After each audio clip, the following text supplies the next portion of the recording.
So let's just kind of run through some of what I saw from Oklahoma City tonight on offense against Denver's defense. And we're going to start largely with that little period in the first quarter. 2:43 left in the first quarter. Oklahoma City's already leading. They've already clawed back everything here in terms of the start. But something Oklahoma City does about as well as any team, really. I would say Boston maybe does this exceptionally well too and deserves credit. They get the matchups they want with simple actions. You can see here already, Alex Caruso's arm is up. He's got his fist up. He's saying, I'm going to set a screen. He sees that Julian Strawther is picking him up. They want, Oklahoma City that is, they want to get Peyton Watson, who is a long athletic defender, off of Shai Gilgeous-Alexander and get Julian Strawther, a defender that I have never really valued. I actually think he's always been quite poor on defense, unfortunately. If you look through the draft guide that I wrote back in, what was this, 2023, just the weaknesses for Strawther. I had him as like a mid-40s pick, probably too low for where he's going to end up in his career. He looks like he's going to be a little bit better than this. He'll be a good bench player just because of the offense. But you can see here, big issues stem from his lack of athleticism on defense. Doesn't have a ton of lateral quickness. Because of it, he has to try to be over-aggressive at times to try to overcompensate. Gets caught on pump fakes and driven by in a straight line regularly. Plays very high in his stance, which means he struggles to change direction if he gets caught in a bit of space. And someone can change speed and direction on him. Doesn't deal well with screens. Has a chance to be a magnet for opposing teams in those settings against high-level creators. Guys that even at the mid-major level regularly rejected screens against them and consistently got penetration into the paint. I mean, look, you can just see this immediately on this first possession, right? They get the switch onto Strawther early. Shai just kind of lulls him to sleep. Pump fake. He falls for the pump fake. Obvious foul. Shai goes to the line. This one. Pretty good closeout there this time by Strawther, right? You see him come out. Does a good job staying down. Doesn't jump. This is off of an offensive rebound. Wiggins just kind of bumps him, right? He just didn't feel strong enough to be able to deal with stopping those guys from getting to the spots they wanted in this game. This one, early second quarter. Early screen from Cason Wallace. I thought Oklahoma City's willingness to use guard screen actions in this game, like they always do. This is nothing new for Oklahoma City. Mark Daigneault is so fantastic at being able to find these actions. The thing that was so weird for me was I'm not totally sure why Dario Saric was on Cason Wallace here. Look, this is a lineup where there isn't really a great option in terms of who you put Saric on. If you can see here, Oklahoma City has on Caruso, AJ Mitchell, Aaron Wiggins, Cason Wallace, Jalen Williams. That's 5 guards. If you have 5 guards on the court, you can't play Dario Saric. You just can't do it. It's unfortunate. It's the reality of where he is in his game. You just kind of can't do it at this point in his career. It was the reason why he kind of ended up exiting Golden State's rotation by the midseason-ish, late season point last year, maybe like 2/3 of the way through the season. You just kind of lost trust in him defensively at the end of the day. So this time, they're trying to get a mismatch here. Jalen Williams on Dario Saric. This is just too easy. And then this one, I mean, again, what did the scout say from college when Julian Strawther was at Gonzaga? Has to overcompensate, falls for pump fakes regularly. I mean, that is rough. I don't even know how you really fall for that one as an NBA player. This one This is just a really fun set. This is where we start to get into like Chet domination here.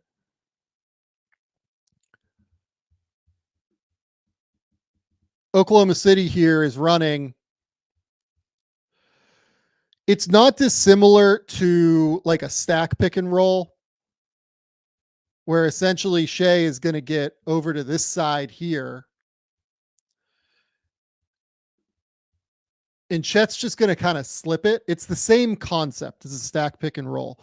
And then Wiggins is essentially screening for the screener or the switch, the guy who's going to have to end up going on to Chet here. In this case, it's going to be one of Porter or Jokic, and you can just see that Wiggins is going to carve out this space. The principles are similar to a stack pick and roll. We'll talk a lot about stack pick and rolls with Dallas, but it's just coming from the side here, right? So this one, Wiggins, you can already see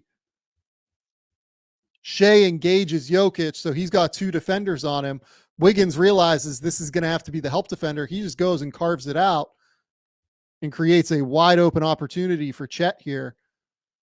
Chet's able to attack a closeout, get it out to Wiggins, and this is what 5-out offense does. It's just a little too easy, right? So this one, Chet Holmgren on Michael Porter Jr., just aggressive. I was so happy to see Chet just be aggressive, go through contact, be physical. Anybody that's ever watched Chet Holmgren in high school at Gonzaga knows he is far from afraid of physicality. There is no part of him that has any concern going through somebody's body. It's just the physical piece of it. Is he capable of doing it? I mean, I don't necessarily know how much stronger he's gotten, but the aggression is there. It's always going to be there. And I like the confidence to be able to attack Porter in space there. This one, I thought Jokic was quite bad defensively in this game. Just going to get into space. Jokic kind of gets into no man's land here. This is a really fun little action. Throughout the course of the game, Oklahoma City really went to kind of some middle Chicago actions here, zoom actions, whatever you want to call them, getting into dribble handoffs. This one is Shea coming around multiple screens here. 1, 2, 3, taking the dribble handoff. And that's going to force, because Brown is already trailing here, Jokic is going to have to engage. He's going to absolutely have to engage, which means one of two things is going to have to happen.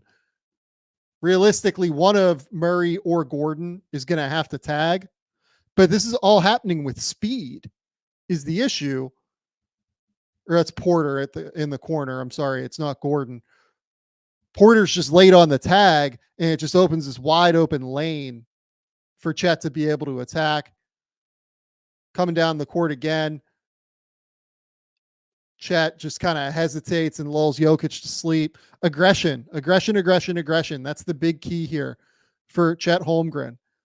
Another kind of middle Chicago zoom action kind of thing. We're going to get the ball to Shea. Again, hunting the mismatches that you want for Shea Gilgeous-Alexander, and then Shea is able to attack them, right? So ball screen here after we get Murray on to Jalen Williams. Denver was playing all night like they were switching 1 through 4. You know that Murray is going to eventually end up switching on to Shea here. And that's the matchup you want against the starters. So you're attacking mismatches constantly. And then this is Chet, just comfortable getting into the mid-range. Made a couple of those shots tonight. Let's get to a quick little note from Prize Picks. Prize Picks is the best place to get real money sports action with over 10 million members and billions of dollars in awarded winnings. Prize Picks has made daily fantasy sports accessible to all. You just pick more or less on at least 2 players for a shot to win up to 100 times your cash. Run your game all season long on Prize Picks. Prize Picks is the best place to get real money action. There are over 10 million members. Like I said a second ago, they invented the flex play, which means you can still cash out if your lineup isn't perfect. You can double your money even if one of your picks doesn't hit. Prize Picks always puts its members first, so all withdrawals are fast, safe, and secure. When my picks hit, I can get my money in as quick as 15 minutes. We are big fans of Prize Picks here We absolutely love the app and what they're doing for the daily fantasy sports scene. Download the app today and use code Game Theory to get $50 instantly after you play your first $5 lineup. Download the app today and use that code Game Theory to get $50 instantly after you play your first $5 lineup. Prize Picks, run your game. And then finally, what is going to happen on this play? We're going to get Wiggins. Oh, we're going to get another Strother jump here into a Jalen Williams dunk. The reason that the Strother pump fake, closeout is important here. He gets off his feet here. He's completely done at this point. That's going to force Peyton Watson to come over and help. And that's going to lead to the kick out from Aaron Wiggins to Jalen Williams here. So you see the help there from Watson. He has a long closeout onto Jalen Williams. Slam. Look, guys, this is not the full strength Thunder is the scary thing. That's where I would be most worried right now if I was another team. And really the only team I think that shouldn't be really worried is Boston. But if I was Boston, this is the team that's the hardest matchup for me at the end of the day. This is a scary, scary team that is only going to get better when they get Isaiah Hartenstein there. And by the way, I do want to call out this fact. I do think that this game, by and large, showed exactly why Oklahoma City went out to sign Isaiah Hartenstein, even though it resulted in an Oklahoma City 15-point win on the road to open the season against the team that won the title, 18 months ago. There were still moments here where Chet struggled to deal with Jokic. So Jokic here, what I want you guys to pay attention to when Jokic comes down the court is just look at all of the eyes on him. Jalen's body is pointed this way. Lou Dort, his body is pointed this way. He's looking. Isaiah Joe, his body is pointed this way. He's looking. Chet is picking up the ball. Shea, he's looking, asking where Chet is to pick up the ball, it looks like here. Or at least saying, hey, go pick him up higher. That's all 5 dudes here just immediately staring at him, saying, hey, we got to go get this guy. So Chet goes up, picks up the ball. Because all these guys are turned, Lou's body is turned here, and that just creates a wide open Jamal Murray. The gravity that Jokic has is just absolutely insane. And in my opinion, it's going to be a little bit different when Hartenstein is there, because this is a lot of what Jokic did, right? He was going to back down Chet into a post up. Again, look at these. You have 3-on-2 here, and both of these dudes are just looking directly at Jokic, and you have the 3-on-2 because you've come to double the block, right? Oklahoma City came to double most of the time against Jokic because they felt like that was the best strategy. I don't know that it was necessarily. Jokic ends this game with 13 assists versus 2 turnovers. He only had 16 points. They made him a passer, but I don't know if I want to make Jokic a passer. Jokic is one of the best passers of all time. So here, you just see that Jokic is able to pick out one of those 3 guys at the top that I pointed out a second ago against the 2. So you have 3-on-2 here. It's almost always going to be Brown that cuts because he's an extremely aggressive cutter. Jokic finds him. But part of that happens, or largely all of that happens, because Oklahoma City wants to double against Jokic on the block because they don't really trust Chet to be able to guard him one-on-one, and I don't think that's an unfair sentiment. So this one, ball screen, Jokic. Chet just has to be so aggressive trying to use his length. He has to fall for so many of those little weird up fakes that Jokic goes for because he's not quite strong enough to just like hold and maintain his position against a 265, 270 pound dude like this, it's really, really hard for him to deal with. So this one, Jokic, I mean, just very early, very sharp, quick at making decisions. He's always going to move the ball quickly. This one, Jokic ends up throwing the ball in because they end up having multiple guys help off of Christian Brown, who they were pretty comfortable letting shoot tonight. Christian Brown ends up going 0 for 3 from 3. I was going to say, I didn't think I remembered him making a 3. Brown had a good game tonight. He had 16 points, but by and large, they were very comfortable leaving Christian Brown open. And that's the issue with potentially letting go of Kentavious Caldwell-Pope. You know, KCP, you probably don't leave him here. That forces Chet to kind of X out down. Wiggins is going to have to go up onto Jokic. It's just the amount of gravity that Jokic has. It absolutely is. Everything about it. So here, this is one of the most disgusting passes I've seen yet this year. Just absolutely whips this thing directly into the corner for Brown. They eventually score on a putback. But I just want people to point out, or I just wanted to point out on Jokic, just how smart this guy is, right?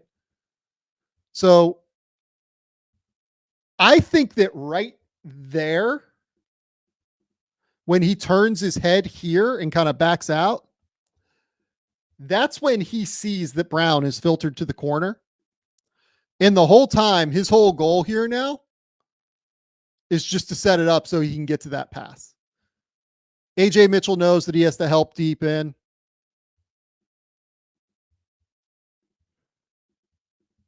And that's just going to set up this opportunity because Michael Porter Jr. is a shooter. Shea has to at least like be cognizant of that. He can't sell out to cut off this lane. You also have Aaron Gordon cutting in after the entry pass. Shea and AJ have to be somewhat cognizant of that. That's where Aaron Gordon and Jokic's chemistry together is so critical and essential, because Aaron knows that if he makes that cut, he's going to force one of these guys to help. Or if he doesn't, he's going to get the pass from Jokic. I mean, that ball is on a line, no look, ton of velocity, just completely ridiculous. This one, Jokic, they get the switch they want. I grabbed this one again just to showcase. Look how many eyes are on Jokic here as soon as this screen comes. You've got Chet trying to get through the screen. You've got Jalen here. And you've got, is that Shea? That might be Shea. A little hard to tell. Coming up here. Yeah, it's Shea. Just gets lost with Brown backdoor because he's trying to pay attention to what Jokic is going to do. And again, they want to double a lot of the time. So this one, Shea's going to come in and give kind of a half-hearted double. That's just the last thing you can do against Jokic, is a half-hearted double coming from the same side. This is just like deadly against Jokic, but it's because they don't think Chet can hold up on the block like this. And I mean, just look at him moving Chet backward. You kind of understand why. So this one, Porter going to get the wide open 3 again. Jokic is going to go get the ball again, reset on the block, and you get the double from Shea coming off here. And that's just going to lead Porter to cut. As soon as he sees Shea's back turned, he's going to cut, and he knows that he's going to get the feed. It's another easy bucket, right? So why am I showing all of this on a night when Oklahoma City won by 15 points and probably could have won by more if they wanted to? It's because I think this matchup's actually going to get harder for Denver. When Hartenstein is there, they're not going to be as aggressive doubling. They're not going to be as aggressive saying we need to send multiple bodies to Jokic. It's not like Oklahoma City isn't aware that Jokic is the world's best passer. This isn't new information to them. But when they get Hartenstein, they're not going to have to help off of the shooters and cutters. And if Hartenstein can hold up, against Jokic, and then they have Chet coming over from the weak side if he gets too deep, it's going to make life harder for Denver to run real offense. This is kind of one that I feel like Denver had to get against Oklahoma City. We'll see if they can figure out an adjustment down the road for it. But yeah, Denver's bench and Chet tonight were the big stories. Both of those things were absolutely fantastic. Or at least one of them was fantastic for Oklahoma City. I guess the Denver bench was also fantastic for Oklahoma City too.